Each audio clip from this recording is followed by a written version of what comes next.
आज की कहानी का नाम है भूत की पत्नी। दो आत्माओं का मिलन प्रेम कहलाता है और जब इस प्रेम को सामाजिक मान्यताओं के द्वारा स्वीकार किया जाता है तो यह शादी बन जाती है। शादी यानी विवाह एक अटूट रिश्ता है। जीते जी लोग इसे निभाते हैं, लेकिन कुछ ऐसे भी जोड़े हैं जो मरने के बाद भी अपने जीवन साथी का साथ नहीं छोड़ते। और ऐसी ही घटना से प्रेरित होकर एक डरावनी कहानी भूत की पत्नी आपके लिए प्रस्तुत है। सुनीता बड़ी हो चुकी थी और अब उसके माता पिता को उसकी शादी की चिंता हो रही थी। हालांकि सुनीता बहुत अच्छी लड़की थी जिसके लिए कई अच्छे लड़कों के रिश्ते आ रहे थे, जिनको लेकर सुनीता के परिवार में विचार विमर्श चलता रहता था। एक दिन सुनीता की मौसी एक अच्छे लड़के का रिश्ता लेकर आती हैं। लड़के की फोटो बहुत ही सुंदर थी, जिसे देखते ही सुनीता के माता पिता मोहित हो जाते हैं और वह तय कर लेते हैं कि इसी लड़के से सुनीता की शादी करेंगे। सुनीता को भी लड़का अच्छा लग रहा होता है। सुनीता की मौसी लड़के वालों को रिश्ते के लिए हाँ कर देती है और अगले ही दिन लड़के के परिवार को आमंत्रित किया जाता है ताकि लड़का और लड़की एक दूसरे से मिलकर बात कर सकें। अगले दिन जैसे ही लड़के वाले आते हैं, सुनीता की नज़र लड़के पर पड़ती है और वह पहले ही नज़र में उसे अपना दिल दे बैठती है। सुनीता के घर में लड़के वालों का जबरदस्त स्वागत किया जाता है।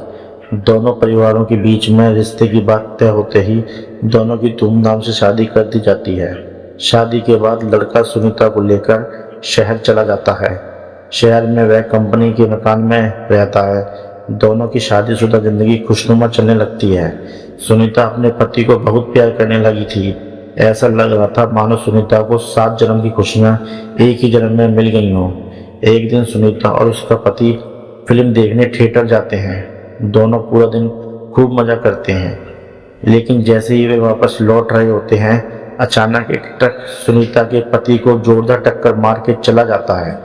वह तुरंत अपने पति को उठाती है और उससे पूछती है कि आपको कहीं चोट तो नहीं लगी। सुनीता का पति मुस्कुराते हुए सुनीता के साथ चलने लगता है। सुनीता अपने पति के साथ घर आ जाती है। रात हो चुकी थी और दोनों बाहर से खाना पीना करके आए थे। सारा दिन दोनों ने खूब मजे किए, लेकिन सुनीता बहुत थक चुकी थी, इसलिए वह आते ही अपने कमरे में सो जाती है। सुबह उठते ही वह अपने पति के लिए चाय नाश्ता बनाती है और अपने पति को उठाने ले जाती है, लेकिन वह पहले से ही जाग रहा होता है। सुनीता अपने पति के सामने चाय नाश्ता लाकर रख देती है और अपने काम में लग जाती है। कुछ देर बाद जैसे ही सुनीता वापस आती है तो चाय और नाश्ते वैसे ही रखे होते हैं। सुनीता के पति ने उसे हाथ तक नहीं लगाया था। वह अपने पति से बोलती है, यदि आपको चाय नहीं पीनी थी तो आप मना कर देते, बर्बाद क्यों करवा दिया। सुनीता का पति कहता है, कोई बात नहीं, मेरे लिए खाना मत बनाना, आज मेरा मूड नहीं है। सुनीता का पति तैयार होकर अपने ऑफिस के लिए निकल जाता है। सारा दिन सुनीता अपने घर के काम करती और अपने पति का इंतजार करती रहती। 2 दिन गुजरते ही सुनीता के घर के दरवाजे पर कोई आवाज़ लगाता है। सुनीता दरवाज़ा खोलती, सामने उसी कंपनी का चौकीदार खड़ा होता है जिसमें सुनीता का पति काम करता है। चौकीदार सुनीता से पूछता है, मैडम 2 दिनों से सर ऑफिस नहीं आए हैं, उनकी तबीयत खराब है क्या? मुझे मैनेजर साहब ने भेजा है। सुनीता को आश्चर्य होता है क्योंकि उसका पति तो रोज़ तैयार होकर ऑफिस के लिए निकल जाता था, फिर वह ऑफिस कैसे नहीं पहुंचा। चौकीदार के जाते ही सुनीता अपने पति के घर लौटने का इंतजार करने लगती है। शाम को सुनीता का पति घर आता है। वह उनसे पूछती है, आप ऑफिस के बहाने से कहाँ जाते हैं? सुनीता का पति उसे यहाँ वहाँ की बातों में घुमाकर अपने कमरे में चला जाता है। अगली सुबह सुनीता अपने घर के दरवाजे पर दूध ले रही होती है, तभी चौकीदार फिर से आ जाता है और कहता है, क्या साहब अभी तक नहीं आए? सुनीता कहती है, वह तो अंदर बैठे हैं, जाओ मिल लो। चौकीदार घर के अंदर पहुंच जाता है। वह चारों तरफ देखता है, उसे कुछ नजर नहीं आता। पीछे से सुनीता दूध लेकर आ जाती है। चौकीदार सुनीता से कहता है, कहाँ है साहब? सुनीता कहती है, अंधे हो गए हो क्या? तुम्हारे सामने ही तो बैठे हैं। लेकिन चौकीदार को सुनीता पागल लग रही थी क्योंकि सामने कोई नहीं बैठा था। दरअसल उस रात जो कार एक्सीडेंट हुआ था उसमें सुनीता के पति की जान जा चुकी थी। चौकीदार सुनीता से दोबारा कहता है, मैडम वहाँ कोई नहीं है। लेकिन सुनीता चौकीदार को चिल्लाते हुए अपने पति को जाकर पकड़ लेती है और कहती है, यह देखो, इतना बड़ा इंसान तुम्हें नजर नहीं आ रहा। सुनीता के साथ कोई दिखाई नहीं दे रहा था। चौकीदार वापस लौट जाता है और कंपनी में जाकर सारी बात बता देता है। जब कई दिनों तक सुनीता का पति काम पर नहीं आता तो कंपनी की तरफ से दिया हुआ कमरा खाली करने के लिए नोटिस भेजा जाता है। सुनीता नोटिस पढ़ते ही चिंतित हो जाती है और अपने पति से कहती है, आप कंपनी में काम कर रहे हैं, फिर क्यों हमें इस घर से निकलना होगा। सुनीता का पति भूत बन चुका था, लेकिन सुनीता उससे साधारण समझ रही थी। उसी शहर में एक पुराना घर था जो कई सालों से बंद पड़ा था और वहाँ कई भूतिया आत्माएं रहती थीं। सुनीता का पति उसे उसी घर में चलने को कहता है। सुनीता अपने पति की बातों में आ जाती है और उसके साथ जाकर वहाँ रहने लगती है। सुनीता ने इंसानों से रिश्ता खत्म कर दिया था और अपने पति के साथ भूतिया दुनिया में जीना सीख गई थी। दरअसल सुनीता अपने पति की बातों में पूरी तरह संतुष्ट हो चुकी थी। सुनीता को इस भूतिया घर में ही धीरे धीरे डर का एहसास होने लगता है। वह अपने पति के अंदर बदलाव देख रही थी, लेकिन वह अपने पति के प्यार में इतनी दीवानी थी कि उसे एहसास ही नहीं था कि वह भूत की पत्नी बन चुकी थी। कुछ दिनों बाद सुनीता के सास ससुर शहर आते हैं। सुनीता अपने पति से कहती है, मम्मी पापा का फोन आया था, वह 2 घंटे में स्टेशन पहुंच जाएंगे, उन्हें जाकर ले आओ। सुनीता का पति उससे बाहर जाने को बहाना कर देता है और उसी को स्टेशन जाने को कहता है। सुनीता अपने सास ससुर को स्टेशन से जाकर ले आती है। सास ससुर आते ही अपने बेटे यानी सुनीता के पति के बारे में पूछते हैं। सुनीता कहती है, वह अभी किसी काम से बाहर गए हैं, कुछ देर में आ जाएंगे। सुनीता अपने सास ससुर के आने से बहुत खुश थी। वह उनके खाने की सारी तैयारियां करने लग जाती है। लेकिन शाम होने के बाद भी जब सुनीता का पति घर नहीं आता तो सभी चिंतित हो जाते हैं। सुनीता के पति को फोन घर में ही रखा रहता था, इसलिए वह उससे संपर्क नहीं कर पा रही थी। सुनीता के साथ उसके सास ससुर भी अपने बेटे से मिलने का इंतजार कर रहे थे। पूरी रात गुजर जाती है, लेकिन सुनीता का पति घर नहीं आता।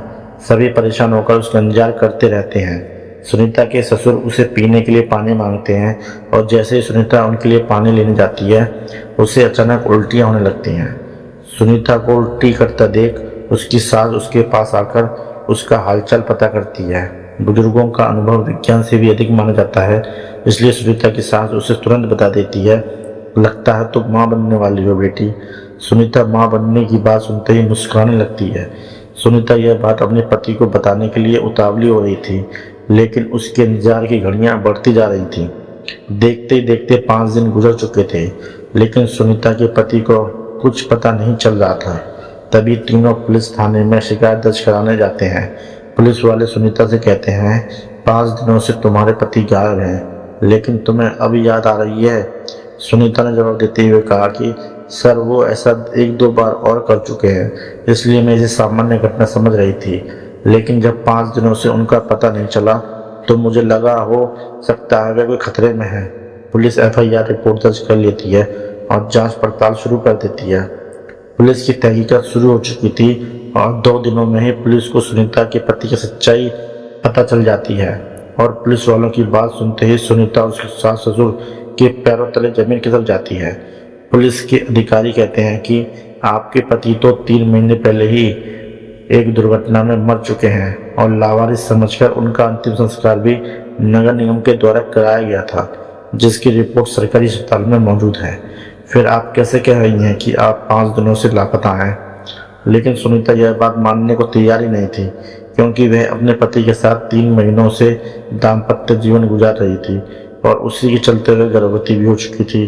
सुनीता पुलिस से अपने बच्चे का जिक्र करती है। जैसे ही पुलिस को यह बात पता चलती है कि उस मरे हुए इंसान का बच्चा सुनीता के गर्भ में है, तो वह सुनीता से कहते हैं, आप बच्चे का चेकअप करवा दीजिए। उसके DNA रिपोर्ट से हमें पता चल जाएगा कि यह बच्चा आपके पति का है और उनके मरने के बाद यह आपके गर्भ में आया है। तभी आपकी बात पर सभी को भरोसा होगा। पुलिस वालों को सुनीता के चरित्र पर शक था, इसलिए वह इस परीक्षण की मांग कर रहे थे। सुनीता को सरकारी अस्पताल लाया जाता है और वहां बच्चे का परीक्षण किया जाता है और जैसे डॉक्टरों के पास बच्चे की रिपोर्ट आती है तो उनके पसीने छूट जाते हैं, क्योंकि बच्चा साधारण नहीं था। वह 2 महीने का था, लेकिन उसका विकास 8 महीने के बच्चे के बराबर हो चुका था और अगले ही महीने वह जन्म लेने वाला था। डॉक्टरों के लिए अपने आप में यह ऐतिहासिक बात थी कि 4 महीने में कैसे कोई बच्चा जन्म ले सकता है। डॉक्टर सुनीता के हालात के बारे में विचार कर ही रही होती है कि अचानक सुनीता के पेट में दर्द बढ़ने लगता है। डॉक्टर सुनीता के इतने जल्दी बिगड़ते हुए हालातों को समझ नहीं पा रहे थे। सुनीता को आपातकालीन कक्ष लाया जाता है। तभी डॉक्टरों को पता चलता है कि सुनीता की डिलीवरी का समय आ चुका है और कुछ ही देर बाद सुनीता एक भूतिया बच्चे को जन्म दे देती है।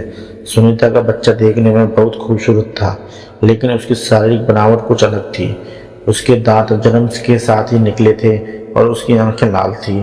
डॉक्टरों ने ऐसा बच्चा पहली बार देखा था। डॉक्टर उसका शारीरिक परीक्षण करते हैं। बच्चे के शरीर के अंग सभी अंग सामान्य इंसानों की तरह ही थे। इस बच्चे के बारे में प्रमाण मिलते ही पुलिस को यकीन हो जाता है कि सुनीता सही कह रही थी, यह बच्चा उसी के पति का है। पुलिस ने अपने जीवन में यह पहला केस था जहां कोई भूत पिता बना था। सुनीता को अपने पति की मौत की खबर पर यकीन नहीं था, लेकिन सभी के कहने पर उसने यह मान लिया था कि उसका पति अब इस दुनिया में नहीं है। इसलिए वह अपने बच्चे और सास ससुर के साथ अपने गांव वापस लौट जाती है और अपने भूतिया बच्चे के साथ अपने पति की याद में जीवन बिताने लगती है। और इसी के साथ इस कहानी का पहला भाग समाप्त हो जाता है।